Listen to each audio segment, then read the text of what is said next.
الله وبركاته.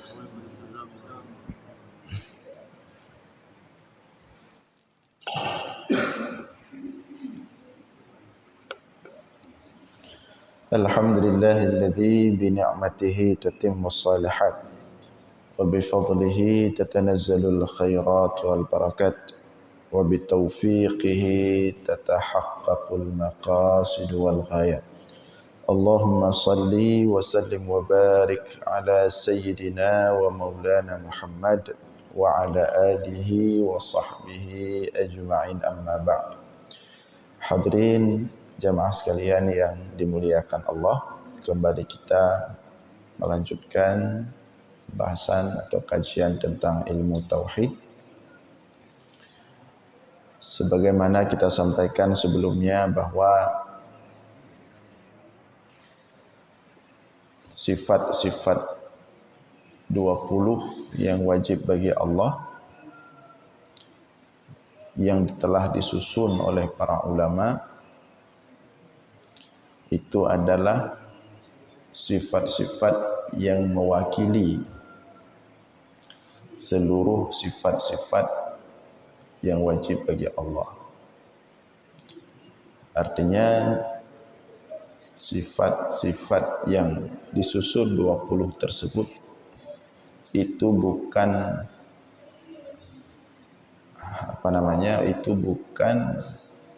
artinya semua sifat Allah itu tidak hanya ada dalam 20 tersebut, tetapi sifat-sifat Allah itu melebihi daripada 20 sifat tersebut.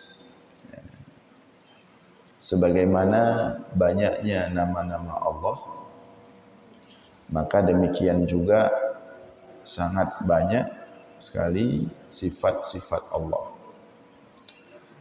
Dan juga telah kita sampaikan sebelumnya bahwa pada dasarnya nama-nama Allah itu adalah sifat-sifat Allah. Jadi semua nama-nama Allah itu adalah sifat-sifat Allah. Karena dia sudah terlalu mubalaghah, maka sifat itu menjadi nama. Dan itu sudah kita berikan contoh di segi bahasa sebelumnya. Jadi sebagaimana nama-nama Allah itu begitu banyak, tidak ada batas, maka demikian juga sifat-sifat Allah itu sangat banyak sekali. Tapi kemudian para ulama setelah melakukan istiqra yang menyeluruh, setelah melakukan istiqra yang komprehensif, maka para ulama menyimpulkan bahwa semua sifat-sifat Allah itu terwakilkan atau dapat diwakili oleh 20 sifat yang wajib yang harus kita ketahui tersebut. Sehingga kalau kita simpulkan atau kalau kita tarik garis dasarnya bahwa sifat-sifat Allah itu adalah seluruh sifat yang menunjukkan kesempurnaan bagi Allah. Sifat-sifat Allah itu adalah sifat-sifat yang menunjukkan kesempurnaan bagi Allah. Atau sebagaimana disebutkan oleh para ulama, annallaha azza wa jalla muttasifun bi kulli sifatil kamal wa munazzahun an jami'i sifatin nuqsan. Sesungguhnya Allah Ta'ala itu muttasifun bi kulli sifatil kamal, bersifat dengan seluruh sifat-sifat yang sempurna. Wa munazzahun, dan sesungguhnya Allah itu suci, an jami'i sifatin nuqsan, dari seluruh sifat-sifat yang mengurangi. Allah, mengurangi nilai kebesaran Allah. Idh inna uluhiyatahu tastalzimu ittisafahu bil kamali al mutlaq luzuman bayyinan bil makna al akhas. Karena bahwa sesungguhnya uluhiyatahu, ketuhanannya Allah sebagai Tuhan, tastalzimu ittisafahu bil kamal, itu mewajibkan dia bersifat dengan segala sifat yang sempurna. Artinya namanya Tuhan dan tidak mungkin ada kekurangan. Kalau ada kekurangan namanya bukan Tuhan. Jadi ketika kita telah mengitlakkan ketuhanan bagi Allah, maka seluruh sifat yang sempurna itu mesti atau melekat pada diri Allah. Jadi luzuman bayyinan, itu namanya sistem talazum. Sistem talazum itu salah satu sistem atau metode dalam logika berfikir. Nah, jadi itu yang pertama yang ingin kita kuatkan, bahwa ya, Allah itu bersifat dengan seluruh sifat-sifat yang sempurna, dan Allah itu maha suci daripada sifat-sifat yang kurang. Kalau dalam hal kedua ini, suci daripada sifat-sifat yang kurang bagi Allah, sebagaimana firman Allah, Subhanallahi amma yasifun. Maha suci Allah daripada sifat-sifat yang mereka sifatkan yang mengurangi ketuhanannya Allah. Nah, jadi adapun 20 sifat itu hanya mewakili saja. Saya berikan contoh, misalnya sifat salbiyah. Sifat salbiyah itu kan kalau dalam sifat 20 itu cuma 5. Qidam, baqa, mukhalafatuhu lil hawadisi, qiyamuhu binafsihi, wahdaniyah. Dia cuma 5 saja. Qidam, baqa, mukhalafatul hawadisi, qiyamuhu binafsihi, wahdaniyah. Nah, misalnya wahdaniyah, arti sifat salbiyah, dia menafikan sesuatu yang tidak layak bagi Allah. Itulah tujuan sifat salbiyah. Sifat salbiyah itu dia intinya tanzih, mensucikan Allah daripada segala sifat yang negatif. Itu tujuan sifat salbiyah. Maka diberikan nama salbiyah. Dari dasar kata saliba yaslabu salbun. Kemudian dimasukkan penisbahan salbiyah. Artinya menolak, menafikan segala yang negatif bagi Allah. Qidam, arti qidam tidak ada awal. Menafikan, untuk menafikan. Tujuan qidam itu untuk menafikan bahwa Allah itu ada awal. Maka hadirlah sifat qidam. Allah itu tidak ada awal. Dimenafikan Allah itu ada awal. Baqa, apa tujuan baqa? Menafikan. Tujuannya itu menafikan Allah itu ada akhir. Mukhalafatuhu lil hawadisi, berbeda dengan makhluk. Untuk menafikan Allah itu sama dengan makhluk, maka dihadirkan mukhalafatuhu lil hawadisi. Kemudian qiyamuhu binafsihi, berdiri sendiri, untuk menafikan Allah itu butuh kepada makhluk. Seperti kata sebagian orang, Allah itu butuh kepada malaikat untuk menjalankan program Allah. Maka ada qiyamuhu binafsihi, untuk menafikan pemahaman sebaliknya. Allah itu butuh kepada makhluk. Wahdaniyah, untuk menafikan Allah itu lebih dari satu. Untuk menafikan Allah itu beranak. Untuk menafikan Allah itu diperanakkan. Untuk menafikan Allah itu ada tandingan. Maka ditaruh sifat wahdaniyah. Nah, coba kita lihat misalnya sifat wahdaniyah, esa, dia itu mewakili seluruh pernyataan, mewakili untuk menafikan seluruh pernyataan atau pemahaman yang menyatakan Allah itu lebih dari satu, Tuhan itu lebih dari satu. Misalnya kalau kita lihat surat Al-Ikhlas, Qul huwallahu ahad, Allahus samad, lam yalid wa lam yulad wa lam yakul lahu kufuwan ahad. Ini dalam surat Al-Ikhlas ini terdapat sebenarnya 3 sifat salbiah. Lam yalid, itu salbiah, menafikan Allah itu beranak. Walam yulad, 2, untuk menafikan Allah itu diperanakkan. Walam yakul lahu kufuwan ahad, dan tidak ada tandingan baginya. 3 sifat salbiah. Tapi kenapa lam yalid tidak dimasukkan dalam sifat salbiah pada sifat 20? Kenapa lam yulad tidak dimasukkan dalam sifat salbiah pada sifat 20 itu? Kenapa walam yakul lahu kufuwan ahad tidak dimasukkan dalam sifat salbiah yang 5 daripada sifat 20 itu? Lam yalid walam yulad walam yakul lahu kufuwan ahad, semuanya diwakili oleh sifat wahdaniyah.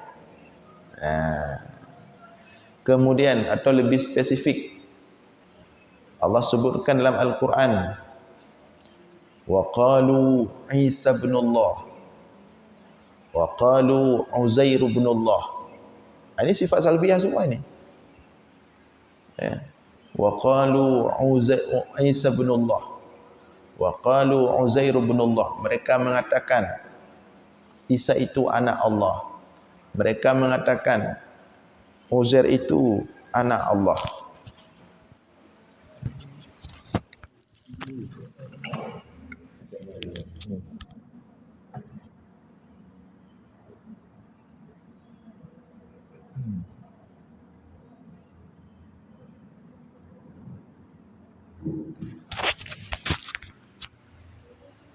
Jadi sifat-sifat salbiah itu banyak sekali dalam Al-Quran. Banyak sekali sifat Al-Quran itu menjelaskan sifat-sifat salbiah bagi Allah. Demikian juga banyak sekali hadis-hadis menjelaskan tentang sifat salbiah bagi Allah. Ya.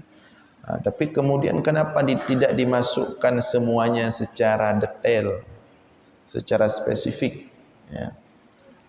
Karena kalau dimasukkan semua secara detail dan secara spesifik, satu per satu, itu akan memberatkan kita umat dalam menghafalnya, apalagi dalam membahasnya. Maka diwakilkan oleh beberapa sifat-sifat saja. Dalam hal ini sifat salbiah itu ada 5. Yang salah satunya adalah wahdaniyah. Jadi dengan wahdaniyah Allah ternafikan daripada segala sifat atau pemahaman yang menunjukkan Allah itu berjumlah atau ta'adud. Sudah selesai sampai di situ. Itu contoh saja. Nanti satu persatu akan kita uraikan pada ketika kita membahas satu persatu sifat-sifat atau sifat-sifat bagi Allah. Nah, jadi intinya ingin kita sampaikan di sini bahwa pada hakikatnya Allah itu bersifat dengan seluruh sifat yang sempurna. Dan Allah itu suci serta maha suci dari seluruh sifat yang negatif atau mengurangi ketuhanan Allah. Itu yang pertama. Jadi kalau kemudian nanti kapan-kapan ada yang tanya, ya, kenapa ini perlu kita jelaskan? Kalau kapan-kapan nanti ada yang tanya, cuman pe-20 banteng sifat Allah. Kalau ada yang tanya seperti itu nanti, dan itu ada, kerana ada. Cuman pe-20 banteng sifat Allah, kok nidhat? Allah kan maha sempurna, masa cuma 20? Kalau ada yang ngomong seperti itu. Sebagaimana kita sampaikan sebelumnya, jangankan 20, nah yang pegahkan 20 cileh tok. Atau tauhid salasah misalnya. Jadi itu hanya sebuah metode pembelajaran tauhid.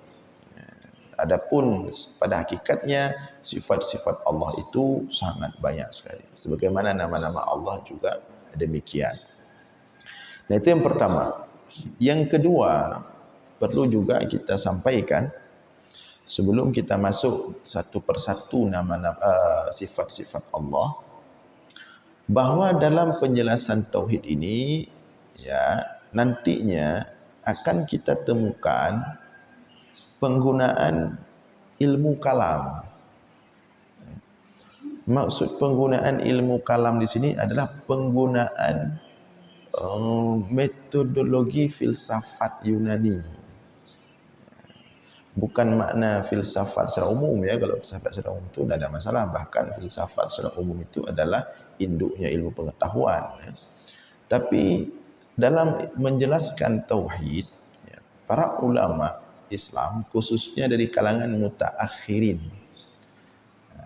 ya, mulai dari abad keempat lah, keempat Hijriah sampai hari ini, itu dalam menjelaskan tauhid mereka menggunakan ilmu kalam atau spesifiknya kita katakan metode filsafat Yunani, khususnya dalam logika berfikir.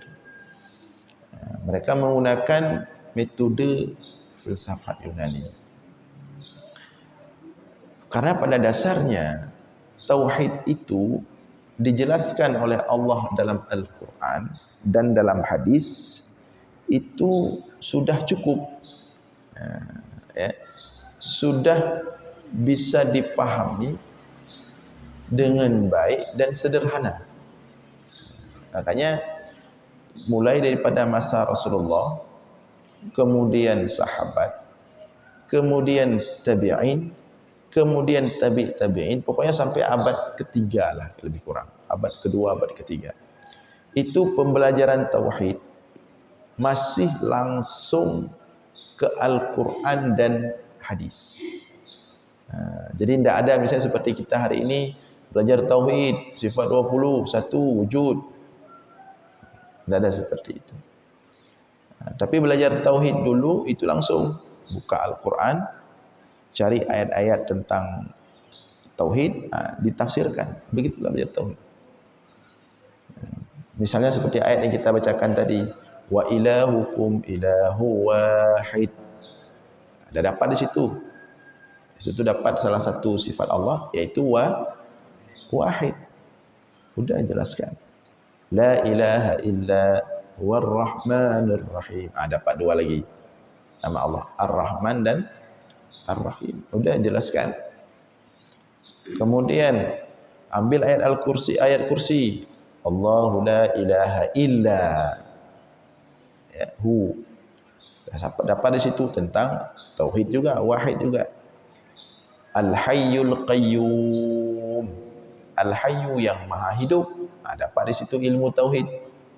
Al-Qayyum yang maha mengurus seluruh urusan makhluk. Dapat di situ tauhid.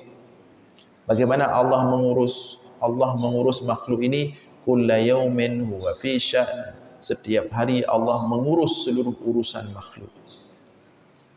Tidak pernah Allah tidak mengurus urusan makhluk. Setiap hari. Maka ketika Nabi Musa bertanya kepada Allah, wahai Allah, bagaimana engkau mengurus makhluk ini? Maka kemudian Allah mengatakan kepada Nabi Musa, wahai Musa, cobalah engkau ambil dua wadah air, satu engkau pegang dengan tangan kanan, satu pegang tangan kiri. Kemudian berdirilah, pegang seperti itu. Jangan berpindah-pindah, dalam keadaan berdiri. Disuruh berdiri berjam-jam. Berjam-jam berdiri sampai kemudian apa yang terjadi? Nabi Musa ngantuk. Ketika Nabi Musa ngantuk, maka jatuhlah wadah air yang ada di tangan Nabi Musa. Jadi kata Allah, begitulah Kalau aku tidak mengurus makhluk itu setiap hari, alam ini terjadi seperti wadah air yang ada di tanganmu, wahai Musa. Maka la ta'khudhuhu sinatu wala naum. Allah tidak pernah mengantuk, wala naum, apalagi tidur, setiap hari mengurus makhluk. Maka jangan pernah berfikir alam ini berjalan dengan sendirinya. Tidak. Ada yang mengurusnya, ada yang punyanya. Dan dia mengurus itu setiap waktu, setiap saat. Jadi Allah itu tidak hanya kun fayakun.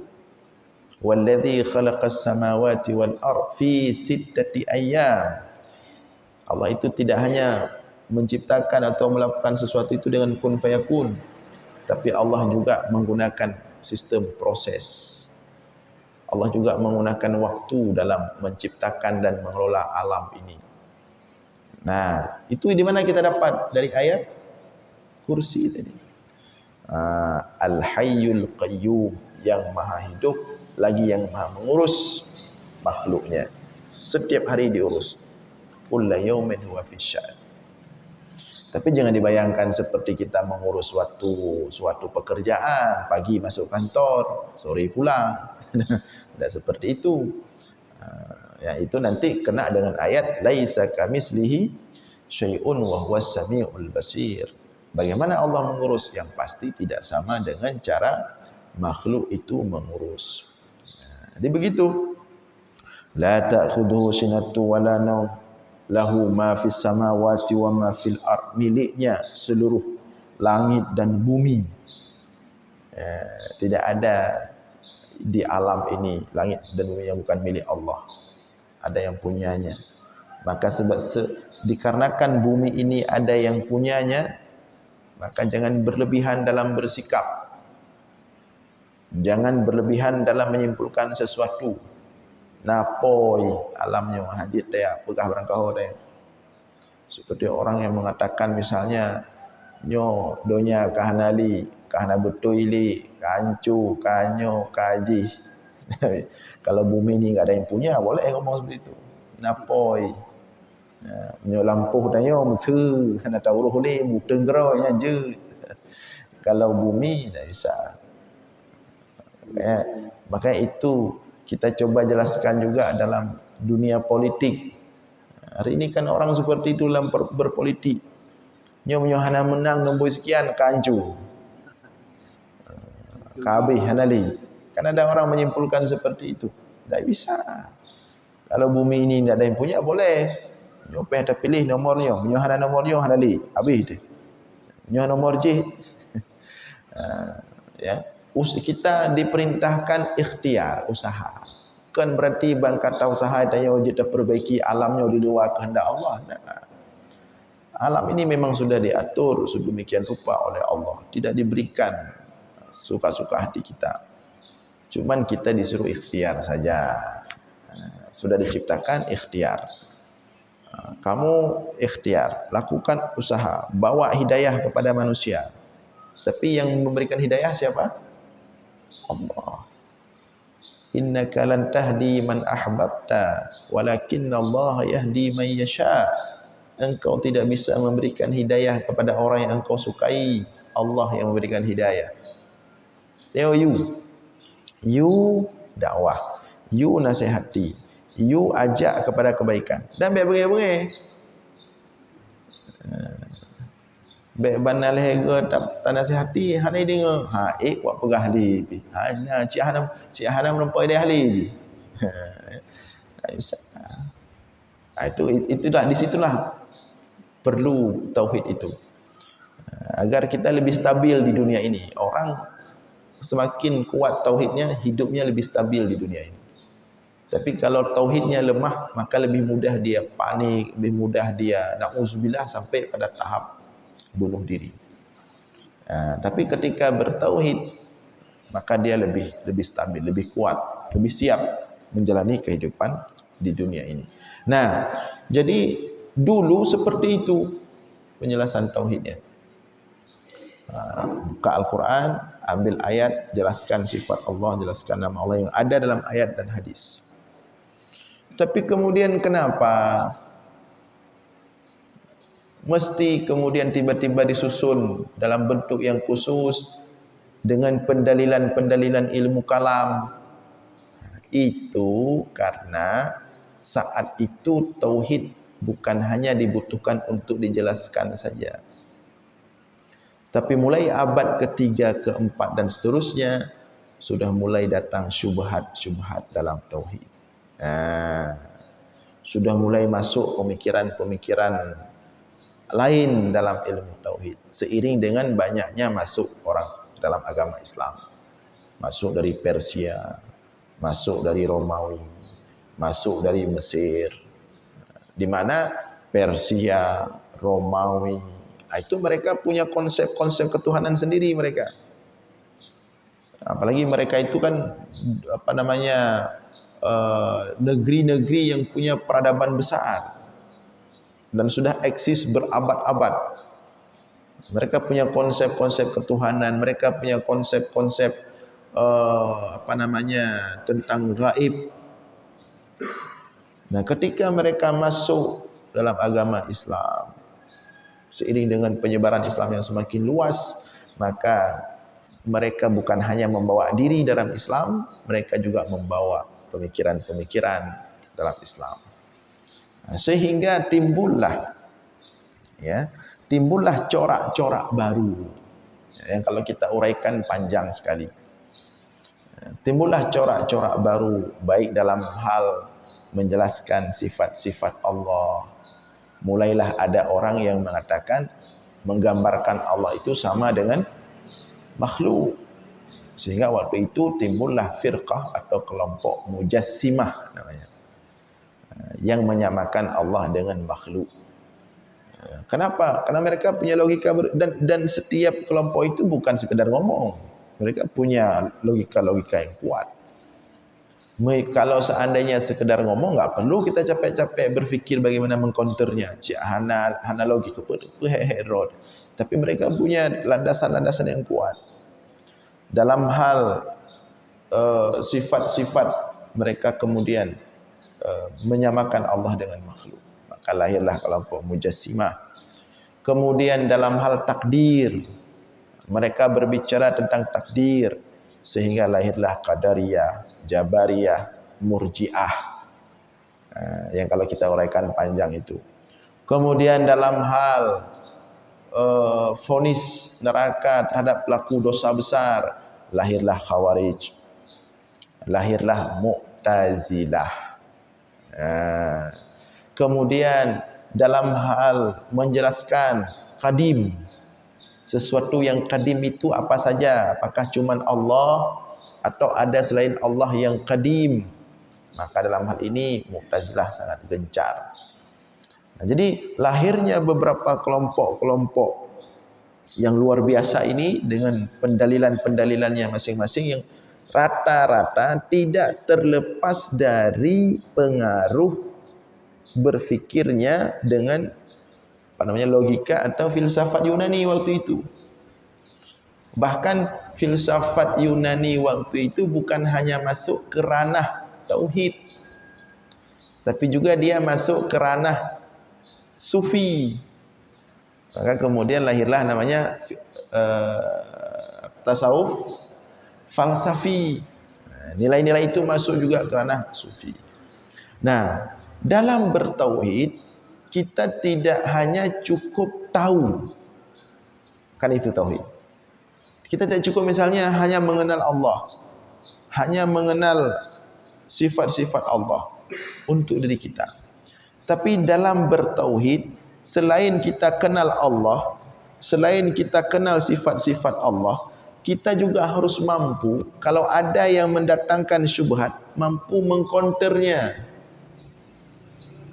Karena tauhid kita kalau hanya tahu tidak mampu membantah kalau ada pemikiran-pemikiran yang lain yang nyeleneh, yang mengancam tauhid, kita belum cukup.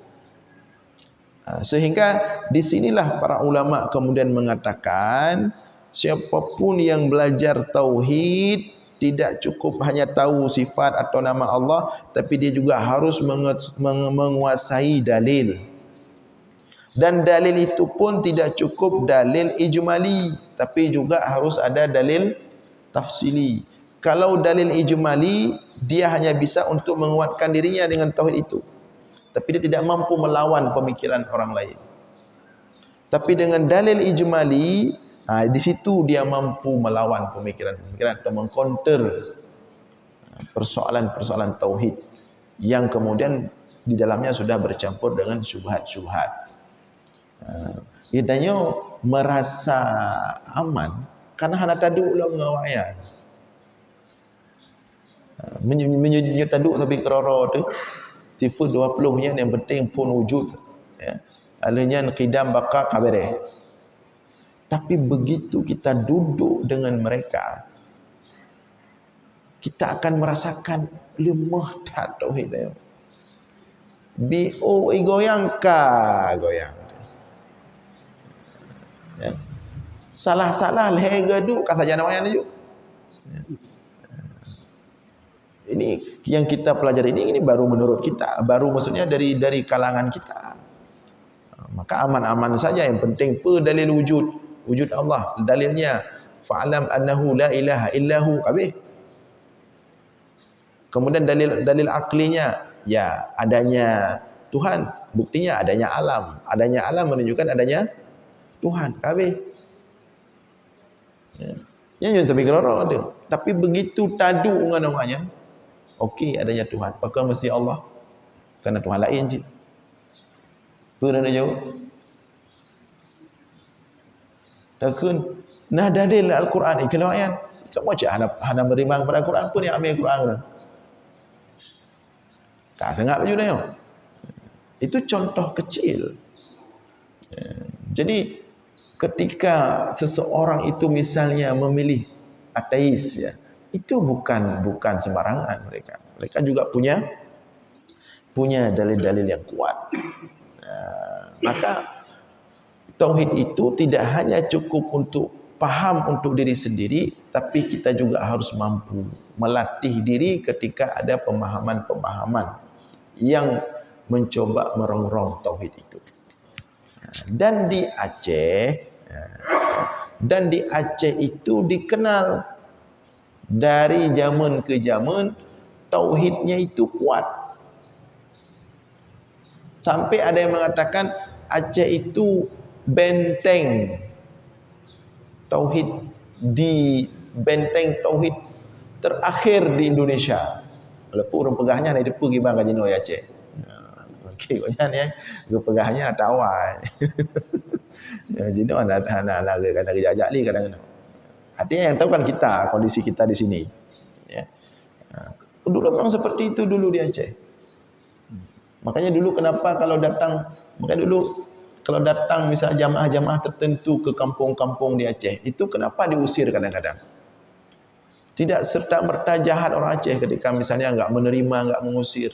Tidak menerima kemudian diusir. Tidak serta-merta karena beruakai orang Aceh ke. Ketika kita lihat saat datang kelompok-kelompok tertentu ke Aceh, ke kampung-kampung, mereka menanyakan dulu. Nanti kena jak tabah masjid, tabah kelompok gecek lele urang le tengku-tengku lang kampung. Tauhid ron tu. Ci jelaskan tauhid ron tu. Ci jelaskan sifat 20. Ci jelaskan dalil ji. Ci jelaskan ijmali, dalil ijmali. Ci jelaskan dalil tafsili. Tapi kemudian mereka tidak bisa menjelaskan. Itu yang membuat orang segan dulu di Aceh. Haji barangkau mat miknya di Aceh. Juga bertepat tauhid le, menyot tauhid yang tepat aja jelaskan lain. Karena memang dasar harus tauhid le, menyot tauhid anak-anak. Kalau tauhid dia berani, tidak hati-hati, berarti dalam hal lain dia lebih berani. Nah, itu. Tapi jamun awal. Sebenarnya sekarang harus seperti itu juga, ya. Makanya dulu di Aceh itu paling sulit untuk masuk pemahaman-pemahaman yang di luar yang umumnya mayoritas Ahlus Sunnah wal Jamaah. Walaupun nalain tikrek dua krek itu, tapi sangat sangat terselubung. Misalnya ada di Aceh itu dulu Millata Abraha, kemudian termasuk ada pemahaman Isa Bugis. Ada, bukan tidak ada. Cuman tidak berani muncul. Bana pedihra tauhid le. Menyo fikih okey, kita bisa berijtihad. Fikih itu enggak, itu kan luas sekali fikih itu. Fikih itu pemahaman manusia terhadap teks. Dan di situ ijtihadnya terbuka luas. Kita tidak terlalu mempermasalahkan. Tapi menyo tauhid ho kena me. Ho kena puit. Dari pendalilannya saja tauhid itu dalilnya harus qat'i. Menyo fikih ada hadis dhaif je dak pegang hukum. Yang penting tidak menyalahi kaedah-kaedah dan usul-usul dia itu. Sistematika usul fiknya. Juta, makanya nyolam fikih je kih-kih lah. Bila orang awam balik kih hukum dalam fikih. Sesuai dengan kondisi dan keadaan kan. Tapi menyo tauhid hok kena me. Tak bisa sembarangan. Nah, maka oleh karena itu ya kembali ke tadi bahawa memang kita akui setelah abad ketiga, keempat, kelima itu dalam tauhid ada penggunaan ilmu-ilmu kalam, tetapi ini perlu digarisbawahi, itu digunakan untuk membantah pemikiran-pemikiran yang melampaui tadi, sudah melampaui batas, yang mereka juga menggunakan senjata ilmu kalam. Maka ketika kita berperang, kita harus menggunakan senjata orang. Igop ipakai filsafat. Kah mungkin tak ada yo. Tedu diskusi, tedu berdebat. Menai pakai filsafat tak kenyo yo. Alah hana jelah yang pu filsafat. Hana betul ya. Tak mungkin tak kenyo hana betul. Kita pelajari dulu filsafat itu. Kita kaji dulu sistematika filsafat itu. Kita kaji dulu metodologinya. Kemudian setelah kita ketahui saat kita duduk dengan orang yang menggunakan itu, maka kita gunakan itu. Nah, itulah yang dipakai oleh ulama Ahlussunnah seperti Imam Al-Ghazali, Imam Al-Juwaini, Imam Al-Baqillani, Imam Sifarayaini, Ibnu Forak, termasuk paling tinggi adalah Abul Hasan Al-Asy'ari. Nah, itu dasarnya untuk melawan pemahaman-pemahaman yang melawan tadi yang menggunakan filsafat ini. Maka dalam Sunni atau Ahlussunnah wal Jamaah atau Asy'ariyah Maturidiyah masuklah ilmu itu. Nah, itu tujuannya. Nah, kalau sekarang bagaimana? Kalau sekarang tinggal dipilih. Enggak mau lagi menggunakan metodologi filsafat itu, silahkan. Kalau mampu tapi ya, tinggal buka Al-Quran, buka hadis, jelaskan tauhid. Bisa, bukan tidak bisa. Dan itu sudah ada yang melakukannya sekarang, sudah ada yang mengusahakannya. Sudah mulai ada namanya sekarang tajdid dalam hal metodologi tauhid, pembaharuan. Membuang balik semua metodologi filsafat itu, bersihkan kembali. Jelaskan tauhid langsung dengan ayat-ayat Al-Quran. Boleh, silahkan. Tidak ada larangan. Tapi kalau cukup dengan hal itu saja boleh. Cuman pada faktanya kan tidak cukup. Itu belum lagi kita berpikir tauhid itu sendiri menggunakan metode akal. Tapi itu nanti panjang lagi ya. Seperti misalnya Nabi Ibrahim ya. Ketika berdakwah itu beliau menggunakan metode akal. Kan Nabi Ibrahim berhadapan dengan tiga penganut agama. Penganut agama langit, agama bintang-bintang, matahari, bulan, ya. Maka Nabi Ibrahim melawan mereka menggunakan logika mereka. Kemudian selesai dengan seperti penyembah bintang, matahari. Nabi Ibrahim berhadapan dengan penyembah berhala. Maka kemudian ketika berhadapan dengan penyembah berhala, Nabi Ibrahim menggunakan logika penyembah berhala. Kemudian selesai berhadapan dengan penyembah matahari, selesai berhadapan dengan penyembah berhala, Nabi Ibrahim berhadapan dengan penyembah materialistik. materi. Ya. Maka kemudian Nabi Ibrahim menggunakan logika mereka.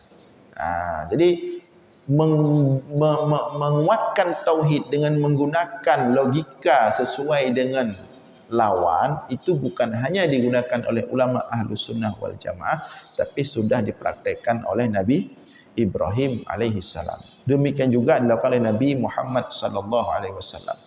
Kalau kita lihat Al-Quran, berbeda cara Nabi Muhammad berhadapan dalam hal tauhid dengan agama samawi, sesama agama samawi dengan Nasrani, dengan Yahudi. Berbeda lagi Nabi Muhammad menjelaskan tauhid ketika berhadapan dengan orang musyrik, penyembah berhala.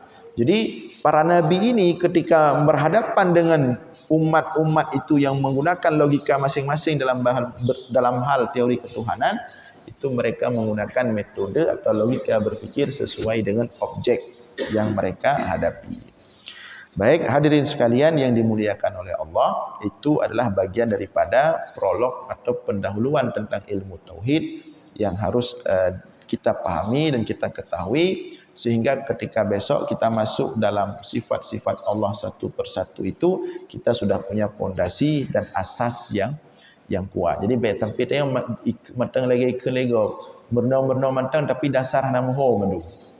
Jadi kita yang perle dasar-dasarnya elek, becut-becut sehingga dasarnya kuat mendum cerak terutama nanti 20 tengok kuat ya. Baik, saya kira demikian. Mohon maaf sudah agak panjang. Insyaallah kita lanjutkan bulan depan minggu pertama. Mudah-mudahan ada manfaat. Mohon maaf atas segala kekurangan. Aqulu qawli hadza wa astaghfirullah li wa lakum. Wassalamualaikum warahmatullahi wabarakatuh.